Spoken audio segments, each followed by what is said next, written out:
पहली बात यह है कि ये बिल का नाम ही अच्छा नहीं था, क्योंकि आपको पता है कि हमारे कॉन्स्टिट्यूशन के अनुसार सारे नियम के नाम एक भाषा में होनी चाहिए, अंग्रेजी में, और उसके वजह से पूरा देश को समझना चाहिए कि लॉ किस विषय की। दो भाषा इस्तेमाल करके गारंटी शब्द भी है और रोजगार भी है और आजीविका भी है और बीच में एंड भी है।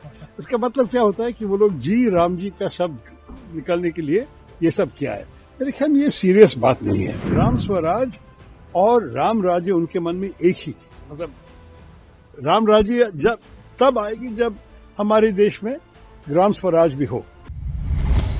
देखिए, यही प्रश्न है। अभी तो आपको पता है कि चर्चा होने वाली है, लेकिन दो तीन चीजें। पहली बात यह है कि ये बिल का नाम ही अच्छा नहीं था, क्योंकि आपको पता है कि हमारे कॉन्स्टिट्यूशन के अनुसार सारे नियम के नाम एक भाषा में होनी चाहिए, अंग्रेजी में, और उसके वजह से पूरा देश को समझना चाहिए कि लॉ किस विषय का है। तो आपको पता है कि इन्होंने दो भाषा इस्तेमाल की है बिल के नाम पे। महात्मा गांधी जी के नाम को हटा दिया, वो तो बहुत बुरी बात है। और दूसरी बात यह है कि दो भाषा इस्तेमाल करके गारंटी शब्द भी है और रोजगार भी है और आजीविका भी है और बीच में एंड भी है। इसका मतलब क्या होता है कि वो लोग जी राम जी का शब्द निकालने के लिए ये सब किया है। मेरे ख्याल में ये सीरियस बात नहीं है।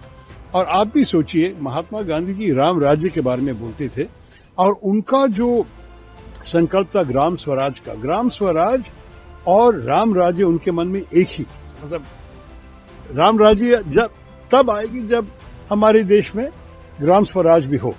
तो जब इस किस्म का एक लॉ हो रहा है, हमारे नियम ले आ रहे हैं, तो इसको महात्मा गांधी का नाम हटाना भी ठीक नहीं था। और हटाने के बाद ये दो भाषा करके ये कॉन्स्टिट्यूशन के विरुद्ध है, स्ट्रिक्टली स्पीकिंग। और उसके बाद ये जी राम जी कहना, देखिए राम का नाम तो हम बहुत बहुत दूसरे कॉन्टेक्स्ट में इस्तेमाल कर सकेंगे।